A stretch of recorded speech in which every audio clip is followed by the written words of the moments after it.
Hi everyone and welcome. Today's a very exciting day here at Verified First because we're joined by industry-leading analyst and founder of Aptitude Research, Madeline Laurano, to discuss the State of Talent Acquisition Tech 2023 trends. This past year, we spent our time having important conversations with some of America's most notable leaders in the HR and TA space. Through our HR at the Table Thought Leadership webinars, we've discussed DE&I, HR technology, strategic planning, leadership, and so much more. All of these topics can be accessed through our HR at the Table resources page on our website at verifiedfirst.com. Plus, with each on-demand webinar, you can earn 1 SHRM and 1 HRCI credit. We've also worked hard to bring you a comprehensive deep dive of all the topics we've discussed through this series. So, if you'd like to gather more insight, be sure to check out our blog page, also at verifiedfirst.com.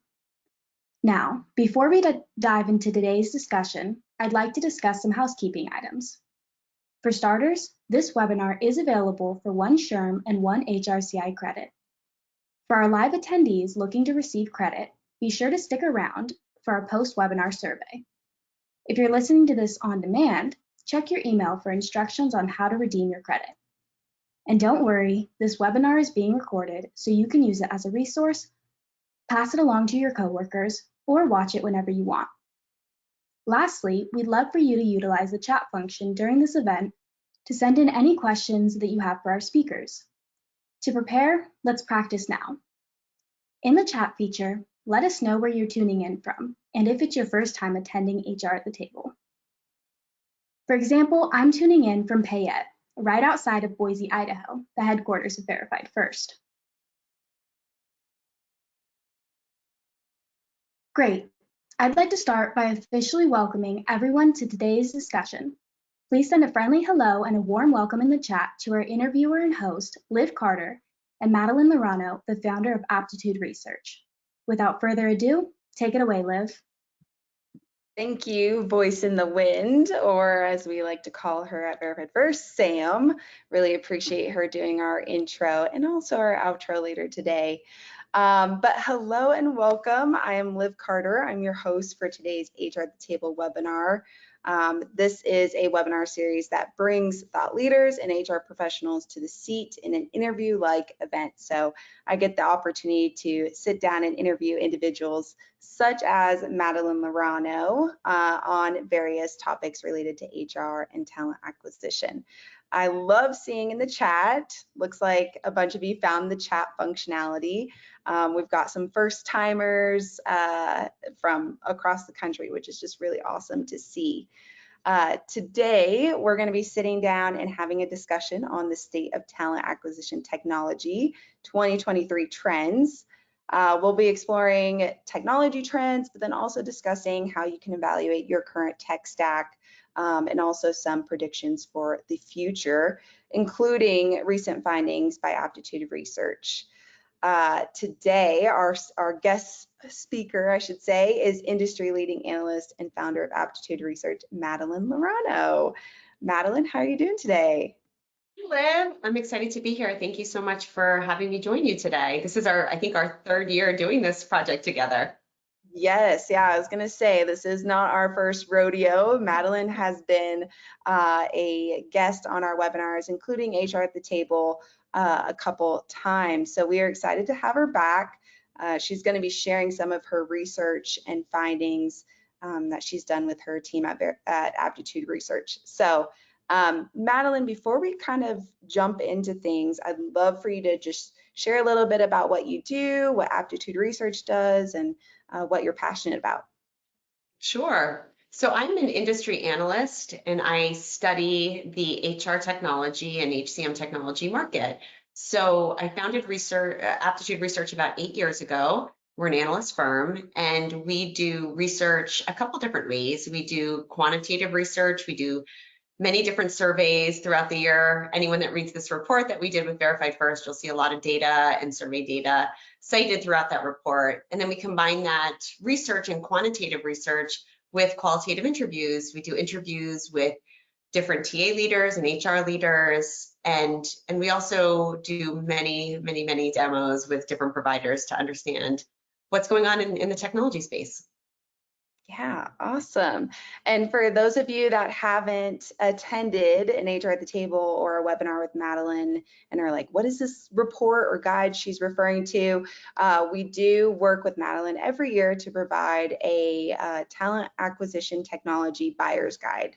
That includes, applicant tracking systems, background screening, and so on, a lot of different technology solutions. And that's a lot of what we're going to be talking about today. The guide, yes, will be available for registering. We will be passing out the guide via email in the next week or so. So stay tuned for that as well. So Madeline, I say we get into things. I would love to start with a poll question. For those of you that have attended an HR at the Table before, we asked this poll question trying to understand where everyone's at when it comes to talent acquisition technology. So got a couple different options there: applicant tracking system, candidate relationship management, background screening, so on.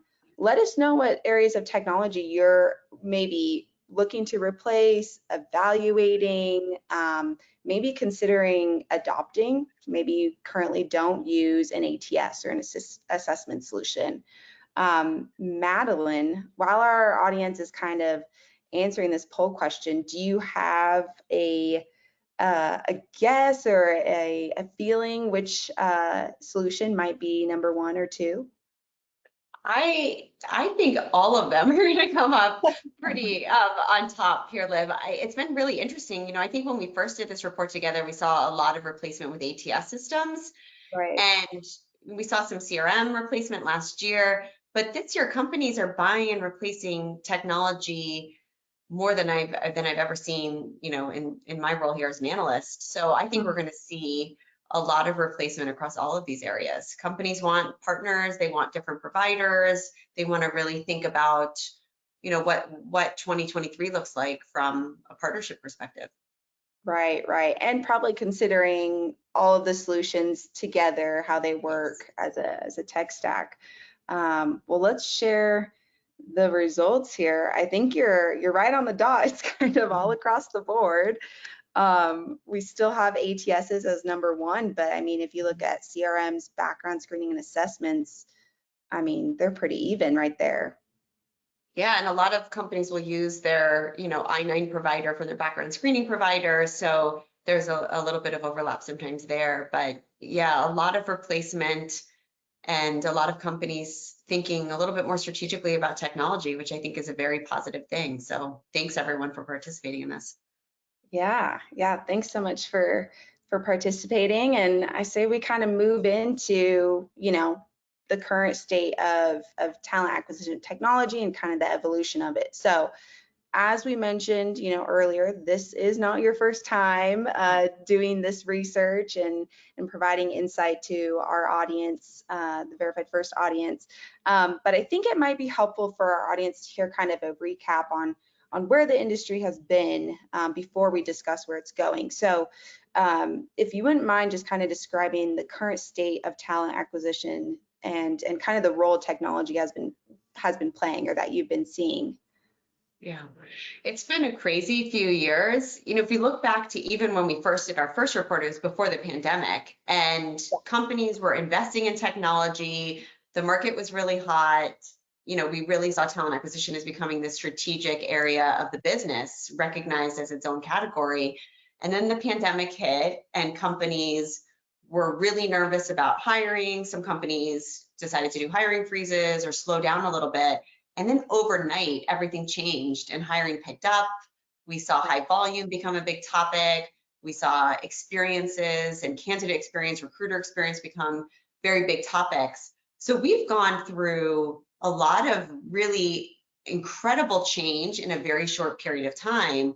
And if we look at where we were at last year in 2022, companies were hiring like crazy. Like a lot of companies had what felt like maybe unrealistic hiring goals for their talent acquisition teams. They had to think about critical talent. They had to think about efficiency. And this was really the driver for a lot of talent acquisition leaders and a lot of functions, was we had to think about filling positions as quickly as possible. And efficiency became that key driver for decision making. And we saw a lot of that last year. High volume became a huge area of focus for organizations that were focused on those high volume roles, to think about, is there a way that we can think about the unique experiences of hourly or high volume candidates that might be very different than traditional hiring? And they started to look at different solutions to support that. They started to invest in technology and experiences in a very different way. And then I think the other big theme for last year was around recruiter experience. This is something we just really have not talked about in talent acquisition as much as we probably should have. Recruiters have very unique roles within an organization.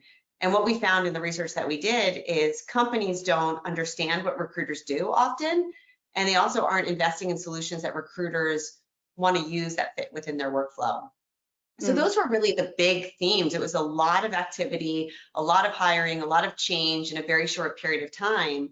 And as we look to 2023 and where we're at now, companies are slowing down a little. Some companies are slowing down a little bit. Some are really thinking through, what does TA transformation look like? But technology plays just as critical of a role in 2023 as it did last year. We're seeing investments staying the same. We're seeing companies saying, we really need to think about how technology can help us through that transformation. Even if we're not thinking about efficiency like we were last year, we need to think about quality. We need to think about how to provide those positive experiences. And that's going to come through being able to scale through technology. Right, absolutely. Yeah. Thank you so much for that recap. And I just want to say to our audience, if we have any recruiters out there, like, major shout out to you all navigating, I mean, HR, talent acquisition, everyone in that space, but you recruiters especially, kind of exploring the last few years. But Madeline, you said something that I just wanted to get your thoughts on. So you talked about using technology strategically, and with COVID, it was almost like, you got to think strategic about what technology you do determine to keep, right? You got to cut back on resources with the midst of the pandemic and pulling back hiring. And then last year, efficiency. How can we strategically use technology to, be efficient with our hiring? Do you have any thoughts about how organizations are using technology strategically in 2023? I know I'm kind of jumping the gun because we're gonna get to all that, but I just wanted to get your thoughts on, we're still thinking technology as a strategic tool and for strategic planning, but any thoughts on that going into 2023? Yeah, I think it's a great question. And I think it's around quality. Like, if the pandemic was around remote work and band-aid approaches to kind of fixing, what, companies were going through in a very short period of time. And if last year in 2021 was around efficiency, I think what we're going to see this year is a big focus and shift to quality. And quality is not just quality of hire, which is the obvious metric that everyone wants to track, but it's quality around the providers and the partnerships that we invest in. It's quality around the experiences that we're providing to our candidates, to our recruiters, to our hiring managers. But this quality is really, I think, what our focus will be. And if we are going through this transformation right now, where a lot of organizations are at, and they're rebuilding their TA function for the future, that focus on quality needs to be at the core of that. And for a lot of companies, like, if you think about the past 2 years, there's a huge investment in focus on sourcing and CRM, recruitment marketing. Companies were really doubling down on their EVP and their employer brand. Now, as we look to 2023, we're seeing a huge shift even in thinking about solutions from first interview all the way to onboarding. How do we think about quality and really getting after quality of hire further down in the funnel? And we're seeing a lot of investment that's playing out in that area, not just at the top of the funnel, but really thinking about, how do we invest in solutions that are going to give us the data and the insights we need to make better decisions around talent. Yeah. Super interesting, that the evolution of quality, because you're right. Historically, we've always talked about quality of hire. So kind of it expanding across, not even in the recruitment and the talent acquisition space, but all the way through out an employee's journey. So that's really interesting. So I do want to talk a little bit about technology and how it's evolved over the past year or so. Are there any solutions or not specific providers, but platforms, technology platforms that you and your research have seen really evolve in the last year and are moving into 2023 just as strong? Yeah, there's a few different areas. I mean, internal mobility was a big topic. We covered that in the report last year, and that definitely was a big topic of conversation. We've seen a lot of maturity in how companies are addressing internal mobility. So I think that's been very positive. But I'd say the one area that has sort of, it's blown me away in the past year, and I think it's going to be a big theme for this year, is skills and skills-based platforms, talent intelligence platforms, whatever, companies are calling them. There seems to be a million different names out there, but this whole skills conversation is huge. And, if you ask companies about it 5 years ago, it was really sort of aspirational and they were just looking at skills, not really engaging in that conversation. And this year, it seems like every industry for every organization is really trying to better understand skills. And it's hard work. And technology plays a big role in helping organizations to, understand skills in a way that's going to be a little bit more meaningful, but it's still a lot of work for organizations and a lot of confusion around it. So I think that's been the biggest change that I've seen in this area of technology, but it's skills really gets after quality, and it gets after understanding people for who they are. Any company going through any type of transformation is really going to want to think about their skills-based approach. Right. Now, with that and skills solutions, are you seeing that predominantly in the talent acquisition side, so in the recruiting candidates, or is it kind of going throughout the process all the way to reskilling current employees? Is there any difference there, any trends there? Exactly. It's going across. So it's not just for talent acquisition, but I think it's changing our whole mindset around talent, not just for, before somebody it becomes an employee, but also once they're an employee as well. And internal mobility is a great use case for skills because we're thinking about reskilling and upskilling individuals and giving them opportunities for growth where we understand their potential and learnability. Yeah.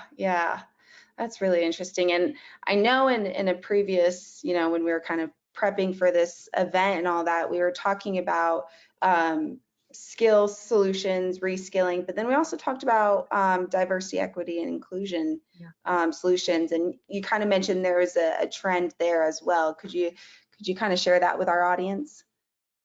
This is really interesting to me, Liv, because if you look back at the report that we did in 2020, that was a huge driver for investing in technology. Organizations were thinking about efficiency, but they were also thinking about reducing bias, and their budgets around diversity, equity, and inclusion were increasing. They wanted to invest in solutions to support that. And we even saw that from the vendor community. We saw a lot of vendors changing their marketing message to be DE&I providers. And it seemed like this was the whole focus for the industry. And now, just a few years later, it seems like that's changed quite a bit. And I think that's disheartening. We found it as the second biggest driver in 2020, and now it's the fourth. So it's dropped down quite a bit. And I think it's a couple different, factors there. I think one is, a lot of vendors use this as marketing message, and I think it didn't feel genuine. It felt a little bit misleading. And I think companies caught on to that. So I think that's part of it. And then I think part of it is a lot of the work around DE&I needs to be strategy work and culture work. It doesn't necessarily mean you're going to invest in a technology provider and they're going to come and fix issues that you have with your company culture. Companies still have to do the work. So, and unfortunately, I think a lot of what companies were responding to in 2020 were events, just that were happening here in the United States. And that's unfortunately very disheartening to see that it was a response and not a real commitment to something that's so important. So that's something that I'm definitely going to be tracking and looking at this year, and also, even into next year and what our report looks like there. But it just, to me, that was one of the biggest surprises in this research, is that this was such a huge focus for companies. around technology investments in 2020 and 2021. And we're seeing that conversation change and almost, become less of a priority. And I think it's disheartening. Yeah, quite shocking. And I think it's a good reminder that technology is definitely supports initiatives, definitely can support your goals, but it's not end all be all. And there's got to be that personal commitment or a company commitment behind it too.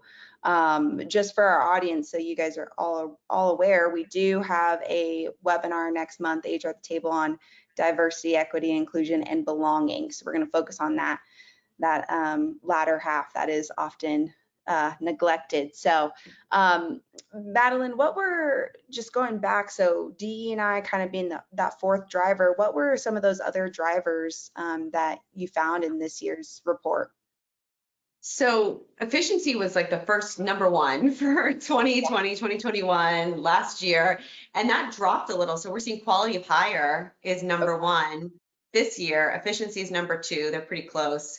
And then candidate experience was higher than reducing bias. So those were the big drivers. And I think, again, back to that quality of hire piece, this is going to be a huge focus for organizations, is thinking about how do we really understand talent and focus on quality, where we might have put that on the back burner as we needed to fill positions as quickly as possible. And you hear a lot of people joke, and there's a lot of jokes out there about we'll take anyone to fill this position. We just need talent so badly. And we saw that with stores closing, restaurants closing, especially in those high volume industries.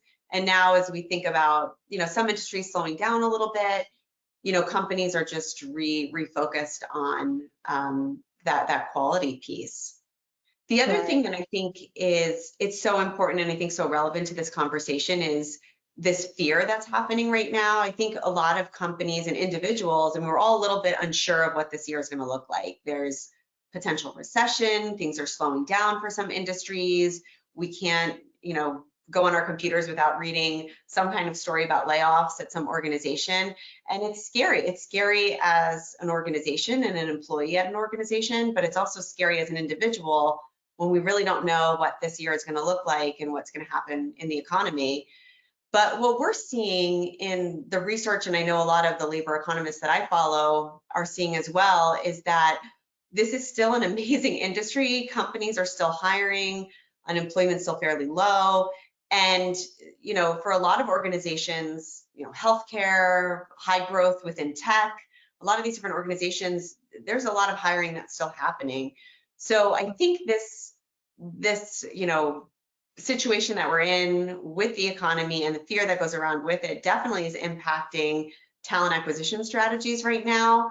But what we found is that the investment in technology seems to remain the same. We found 73% of companies were spending the same or increasing their investment in technology last year, and it's around 70% for this year. So it still seems to be a critical part of talent acquisition, whether companies are slowing down or not. That idea of, can we use this time to transform and use technology to support that, definitely seems to be a theme.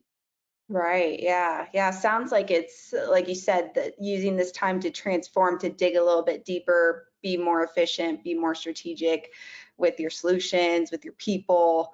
So it sounds like maybe we're getting to another layer where, sometimes high volume, you're recruiting and hiring who you can, depending on the industry and the space. So that's really interesting. Very little change there. Madeline, you kind of mentioned recruiters and the needs of recruiters and their hard work. Are there any trends that you're seeing when it comes to technology that are, addressing some of the needs of talent acquisition professionals, those changing needs? So recruiters and what their challenges are facing, or, external sources, right? Using those solutions. Any changes or trends there? Absolutely. I think this was a big eye opener for me last year, because we've done this research for so many years, and I've always thought about it from the viewpoint of the talent acquisition leader or the HR leader. and IT, but never really from the recruiter's perspective. And companies are investing in all these solutions, especially last year, and recruiters are the ones that are actually going to use them. And oftentimes they don't even get asked about technology. So there was a post, it was last January 2022, I don't remember the day, but there was this tweet that went viral that someone posted where there were 14,000 job openings for recruiters in one day on LinkedIn. So it was more than any engineers that job openings that were posted. So it was this almost this recruiter crisis that we were facing. There were some companies that couldn't staff their campus events because they didn't have enough campus recruiters. Recruiters were leaving and joining other organizations because they could get more money or they could get different opportunities. So we started to see this crisis, this recruiter crisis, in a time where companies had really crazy hiring goals for the year. And it became a very important conversation that needs to be part of the technology. And what we found is that, again, companies are investing in solutions that often recruiters don't want to use or they don't fit within their workflow at all. Like a CRM is one example. CRM is an amazing piece of technology, and it can help companies with recruitment marketing. It can help with employer branding. It can help to really, engage with talent before they apply. But for organizations that are using CRM, there's some change management that goes along with it, and recruiters often don't know how to use those systems. They're more comfortable in sourcing solutions or, in video interviewing platforms. So, we found that the solutions that recruiters really wanted to use were not necessarily where companies were spending their investment. Yeah. It just, do you have any thoughts as to why that is? Like, is it just kind of hierarchy, power play sort of thing, or? Yeah, I thought a lot about this, and I don't think there are bad intentions. Like, I don't think a company's like, we don't want to give recruiters what they want. Right. We want to force them to use better technology, I think, or different technology. I shouldn't say better, but I think what it is that people don't know what recruiters do. I mean, being a recruiter is an amazing profession.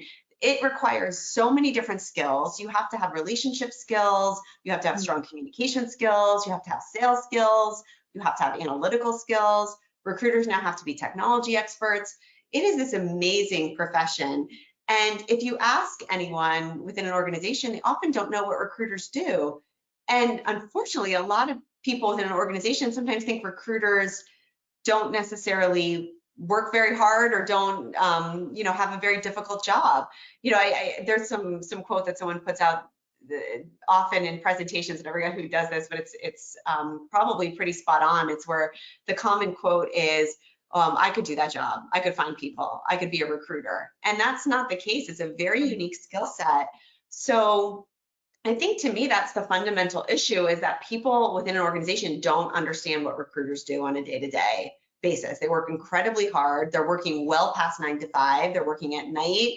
Oftentimes they can't talk to candidates until after 5 p.m. So they're working late night hours. There's another quote that someone shared with me, and I think it's so true, is why everyone else is watching football on Sunday, recruiters are calling candidates and working. So it's a really challenging job. And I think the biggest issue is that people don't understand what recruiters do.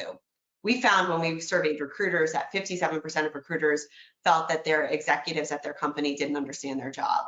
And that's really unfortunate. If we're not validating the work that recruiters are doing and we're not understanding that work, how can we give them the tools and the resources that they need to be successful if we don't understand at a very basic level what they do? Right. Yeah.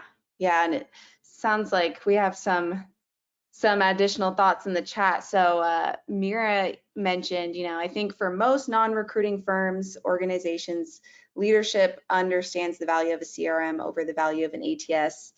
I find I have to pitch my organization annually on the need to adopt an ATS, and it's not gained traction. So that definitely, I think, especially if you're in a smaller business too, or smaller organization, you kind of have to have one solution or the other. Getting that buy-in can be difficult.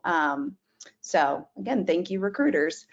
Madeline, before we kind of move on to evaluating current tech stack, we kind of already touched on it a little bit, but I do want to just any other trends from this this year's research, any technology solution that's really stood out or could be a game changer in 2023.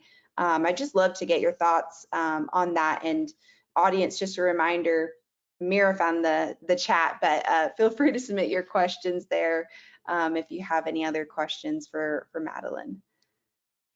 Yeah, I think there's a couple different areas. I mean, we talked about skills, and that's part of this research report too, if anyone is able to read it. Internal mobility was a big focus, and that plays into the skills conversation as well. And I think the other focus, that we looked at this year that might be a little bit different from past years is this kind of foundational layer is being so critical. We have to think about integration. You mentioned this, Liv, when we first started. Like, we have to make sure these systems are all integrated and that's in place. We have to think about the foundational layer around data management and automation, or AI if you're using AI, and how we can really think about, optimizing our investment in this technology. So that's definitely been a big focus for organizations. I mentioned this interviewing is kind of being anything from like interview to offer. It's like where the decision making happens has been a big focus for organizations as well. And I think that definitely came through in a lot of the research that we saw this year.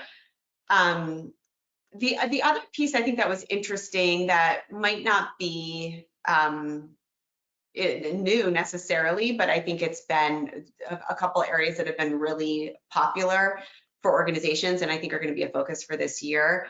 Sourcing. So I think companies are thinking a little bit more strategically even about sourcing. Employee referrals. We're seeing huge increased investment in employee referrals. We're seeing companies, think through kind of their sourcing partners in a little bit of a different way. And then I think the other area is workforce planning. Workforce planning has been something that really a lot of organizations have not done a great job with. It's something that's talked about. It's not necessarily a new conversation, but if we can understand our demand and supply for talent, and we can sort of make predictions or make scenarios based on understanding that, we're able to plan better. We're able to align more closely with the business. And for most companies, they just haven't been able to do that. It feels like a lot of work. A lot of that work is typically done in an Excel spreadsheet. You need a dedicated person to do it with a lot of analytical skills. And now we're seeing technology really play more of a role in this workforce planning piece, and a lot of solutions to support, how organizations think about staying prepared and staying, ahead of the game. And skills kind of fits into that. So I think we're going to see a lot more around workforce planning in the next year. And then the other piece that I will mention that is, it's not a focus, but I think at some point we really need to talk about this more, is contingent workforce. So for a lot of companies, when we talk about talent acquisition, we're just talking about traditional hires. We're just talking about full-time employees.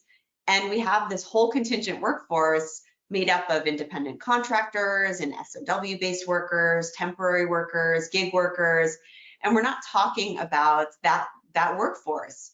Yeah. So typically it's because procurement will own the contingent workforce, not HR or talent acquisition. But if we think about all the transformation that we've been talking about, whether it's workforce planning or diversity, equity, and inclusion or skills, these transformations can't happen unless we have a full picture of our workforce. And for some companies, 25% of their workforce is contingent. So we have to think about this idea of total talent. We have to look completely at the workforce, not just at our traditional employees. And we have to be able to understand what this whole workforce looks like if we're going to truly be able to see success with our transformation. Yeah, that total talent, that's a good way to put it. And, as you were speaking, I was thinking, that's a lot of data, that's a lot of analytics, and I think technology can play a role in that. But yeah, it probably does seem like a daunting task at first. Yeah. It feels like more work, and I think there's not a lot of visibility into contingent. A lot of companies don't even know how many contingent workers they're using, how much they're spending on contingent workers, and there's fear of compliance. We can't, think about co-employment and all these different areas. So I think it feels scary for a lot of HR leaders. But it's, it's something that I think is worth embracing, because if 25 or 30% of our workforce is comprised of contingent workers, we need the full picture. Right. Yeah. Yeah, well, thank you for that insight, Madeline, and kind of walking us through some of those trends. We'll have the report and the guide for our audience here in a little bit, but I do want to kind of transition. So we're talking about these trends and your findings, and I want to transition to talking about current state. So a lot of our audience, it varies in size. So we've got smaller organizations, we've got larger and enterprise organizations with talent acquisition HR teams of 100 or a one-person team. So I want to keep that in mind as we're talking. You may not have a tech stack if you're in our audience. Maybe you don't have a tech stack. Maybe you have 10 different platforms. But as we're kind of exploring, what's the current state of that our audience can use today? How do they evaluate their current tech stack? And I think what would be helpful is maybe we start with, what are some of the major components of a tech stack, or some that are typically recommended for efficiency in a hiring and employee management process? Yeah, it's a great question. And I think you're exactly right, Liv. Not every organization is going to have a tech stack in talent acquisition, or they're just thinking about kind of putting these pieces together. But even small organizations are using multiple multiple solutions, and you might not even realize it. Multiple sourcing solutions, you're using background screening, you're using possibly some type of ATS, even a small one. So I think if we look at the tech stack and we look at the modern tech stack, we think about 3 layers. We think about the first layer, which is core systems. And those core systems typically are some type of CRM or some type of recruitment marketing platform where you are engaging with talent even before they apply. You're thinking of some way of, reaching out and communicating and engaging with talent even before they apply for a job, and managing that whole process. Then there's an ATS, and that's your workflow, and it has your compliance. A lot of ATS providers have CRM systems now. And then the final piece of that is onboarding. So you have to think about, how do you ensure that your new hires have the right forms that they need and that they're completed in a way that's compliant. You have to think about tasks management and how to ensure that everyone has their laptop, and that managers are being alerted and notified to meet with their new hires when they're joining the organization. And you have to socialize new hires. You have to make them feel that they're part of the company culture. So those are the core systems. It's some type of engagement before somebody applies, some type of ATS and workflow system, and then some type of onboarding. That could be compliance, or it could be compliance plus socialization. And then if you look at the ecosystem below that, there needs to be an ecosystem of providers that integrate with that. And that's going to be a little bit different for every organization, but typically most companies will have background screening providers, they'll have some type of sourcing solutions, and they'll have some type of way to interview remotely, especially during the pandemic. And then beyond that, there's many different options. There's analytics, there's conversational AI, there's text-based platforms, there's different types of contingent workforce platforms. There's lots of different areas within that ecosystem that will integrate with those core systems. And that's usually where companies see the most value, is in the ecosystem. That's where they're seeing the solutions that recruiters want to use that really fit within their workflow. And then the final piece of that tech stack is a foundational layer, and that includes your integration, that includes the data management, the AI or the automation. That would be your skills platform if you're using talent intelligence. And unfortunately for a lot of companies, they think about that foundational layer last. They think about the core systems, they start to make investments in their ecosystem, and not really considering that foundational layer. And that's usually where you should start. You need to make sure that these systems are going to be integrated and that you're using the data to be able to drive decisions. So that's typically how we see the tech stack. It's those 3 different layers. Right, yeah. And as this industry, evolves, you're seeing ATS, CRM solutions adapt some of those features that are in the ecosystem, or the integrations being increasingly more important. So that's really insightful, and I think good for our audience, no matter where you're at with your tech stack. So Madeline, with all those solutions, all the providers out there, do you have any sort of guideline or thoughts on, 1, 2, 3, here's how you evaluate your current tech stack, or key things to consider, especially we're started the new year, right? And organizations or individuals might be considering their solutions or learning to use their new solutions.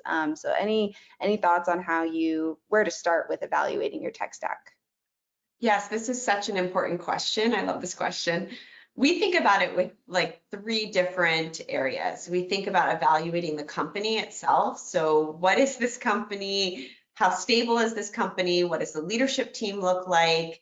Is this a company that has the dedicated support you need in terms of, product, research and development, customer support, sales and marketing?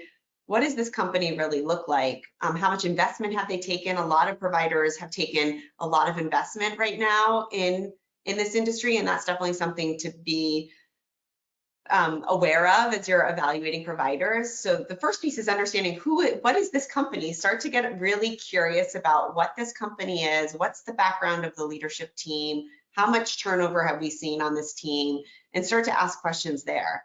The next piece is understanding the product. So if you're evaluating a certain area of technology, it's because you're looking to solve an issue you might have within your organization. That's typically how that would work. And you want to understand that they have the product capabilities that will allow you to address those challenges that you're facing. So start to think about what capabilities are. There's different RFP templates out there. There's different ways to kind of think about product. If you're a global organization, you're going to certainly have questions around their global capabilities. If you are an organization that has some need for integrations and partnerships, you want to understand their partnership model and their integration strategy. So really start to get pretty technical there with a lot of the questions around product. And then the final piece for evaluating, it's something I do all the time as an analyst, is think about the differentiators. So we think about providers in terms of what differentiators they bring into the market and why they're different and why this would be a different experience for us than some of their competitors. I like to ask providers what their top 3 differentiators are, and they always have 3 that they'll rattle off. And I like to see if that matches with how I've been considering them or evaluating them through my own demos and briefings. So those would be the 3 buckets I would think about. And the other piece that I didn't mention that I think is super important within the product area is roadmap.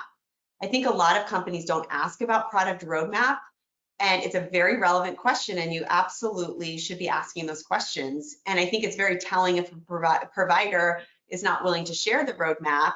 Some can be a little bit vague, and I think that's fine.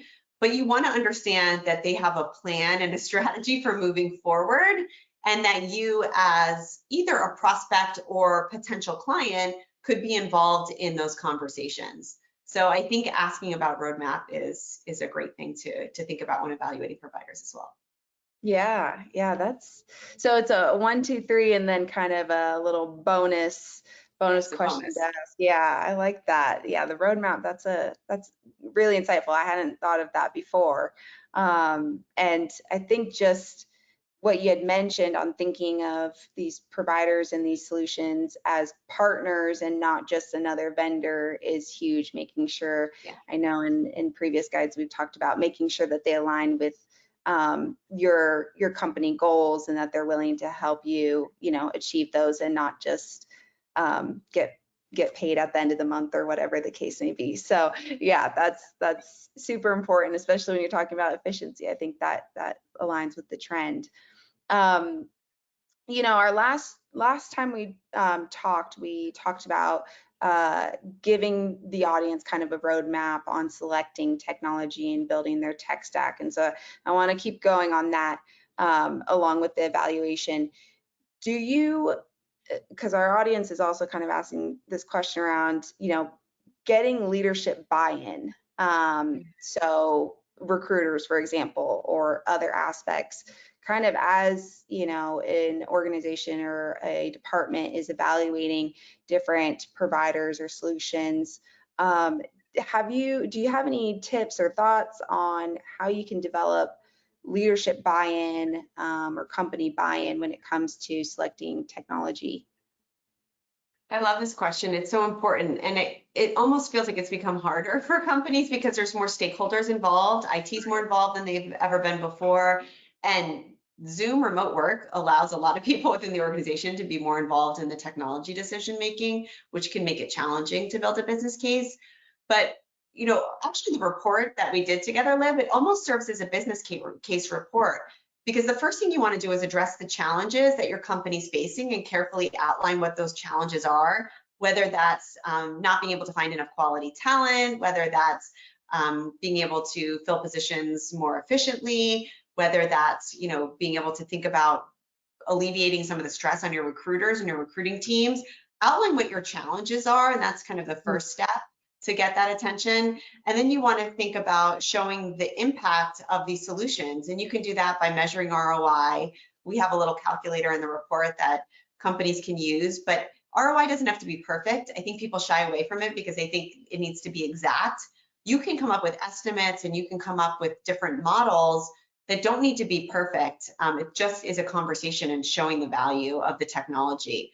A lot of providers have ROI models, and that's a great way to start thinking about ROI too. So think about the challenges, think about measuring ROI, and then you want to think about the stakeholders. You want to understand who the key stakeholders are at your organization and what their priorities are, and almost translate what is important to them from what you're looking from this technology. So if you're looking at an area of technology and it's to reduce time to fill, what does that mean for your business leaders? How can you extend that conversation and make that something that IT will care about, something that your C-level executives will care about?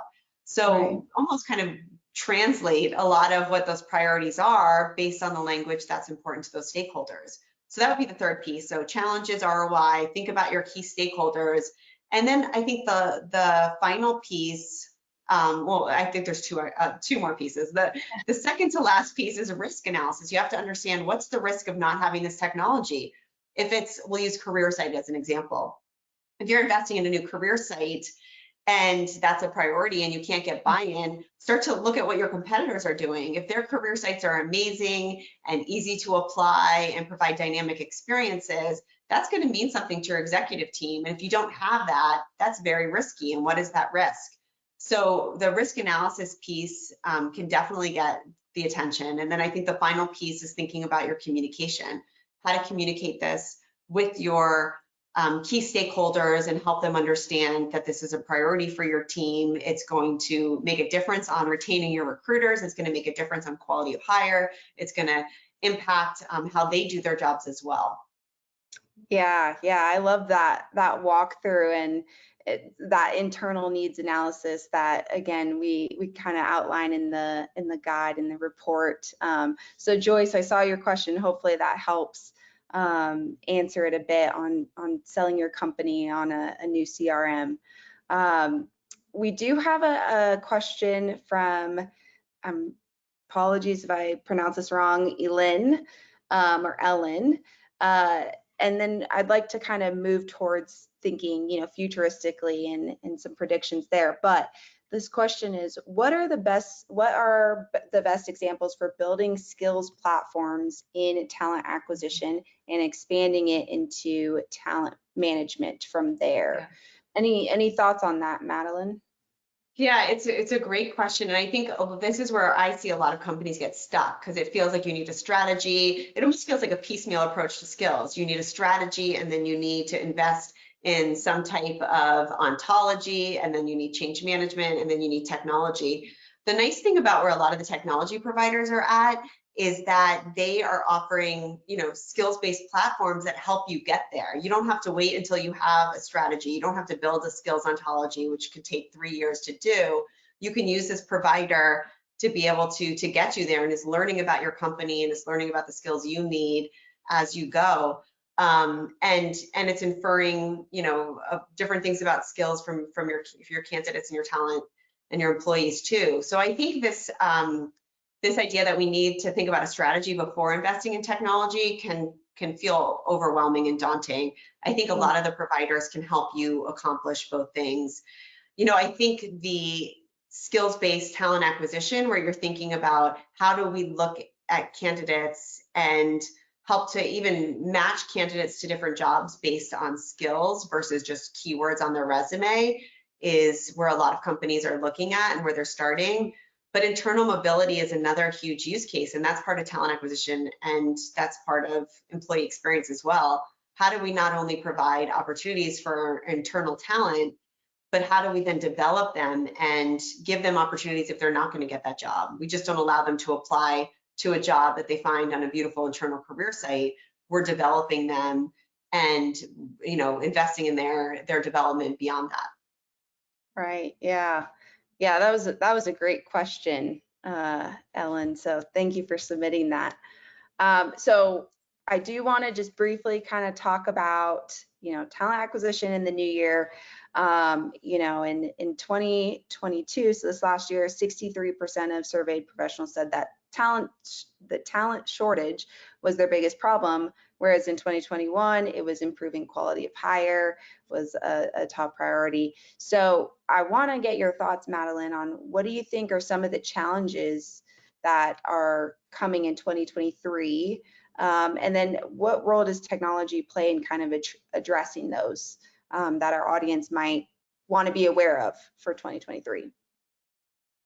I think the biggest challenge that companies face is uncertainty. I think there's a lot of fear out there about what this year is going to look like. And for a lot of companies, even in 2020, that stopped hiring for a short period of time, they saw that overnight that doubled and almost tripled for their organization. So I think this kind of fear of we don't know, because we've lived in a few years of not knowing, is the biggest challenge that I see companies face. And I'd encourage you, if you're on a transformation, if you're thinking about a transformation, is to continue that transformation, invest in the right partners, think about what's important to your organization, revisit that transformation as often as you need to. But talent acquisition is so critical. That's not going to change. We're not going to hit a recession and then recruiting's not important anymore. It's incredibly important, and we need to be able to lay that foundational layer, because when hiring does pick back up again like crazy, and we know it will, you need to have the right strategy in place. And I think a lot of the things that we've been talking about today, whether it's diversity, equity, and inclusion, or it's skills, or it's workforce planning, they're part of that foundational layer to be able to support a very thriving talent acquisition function. Right. Yeah. Yeah, absolutely. And with that,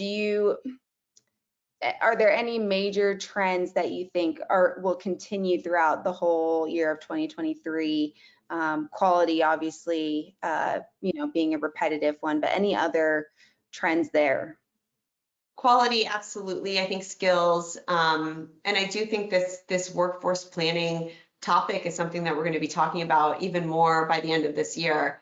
And then I think the partnership. I think we saw companies invest in a lot of providers very quickly as a Band-Aid approach and realize that maybe they're not the right partners for them. I think there's going to be a refocus on what partnership means and a look at providers that really have some staying power within the market. Right, absolutely, absolutely.